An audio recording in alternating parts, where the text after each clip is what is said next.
झालेली आहे। जळगाव जिल्ह्यातील केळी उत्पादकांवर याचा परिणाम झालेला आहे। जळगाव जिल्ह्यातून मोठ्या प्रमाणात केळी ही परदेशामध्ये निर्यात होते। जेएनपीटी बंदरावर 100हून अधिक कंटेनर हे अडकलेले आहेत। निर्यात रखडल्याने केळीचे भाव घसरलेले आहेत, त्यामुळे शेतकरी हा संकटात सापडलाय। सरकारने तोडगा काढण्याची शेतकरी व्यापारी यांनी मागणी केली आहे। जर आपण पाहिलं तर 7 ते 8 दिवसापूर्वी जे केळीचे दर जे 2425 रुपये प्रति क्विंटल होते, ते आता जे 1400-1500 वर येऊन गेलेले आहेत। खूप मोठा आर्थिक फटका जो आहे तो शेतकऱ्यांना बसतोय।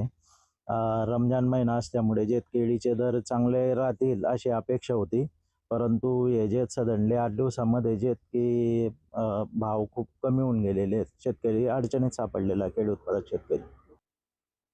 आता युद्धजन्य परिस्थिती असल्यामुळे शेतीतला माल हा कटन व्हायलाच पाहिजे। हा केळी नाशवंत पीक आहे, त्यामुळे तो एक्सपोर्ट माल आहे तो थांबला आहे कटनचा, आणि लवकरात लवकर याची कटन व्हावी ही शासन दरबारी मागणी आहे।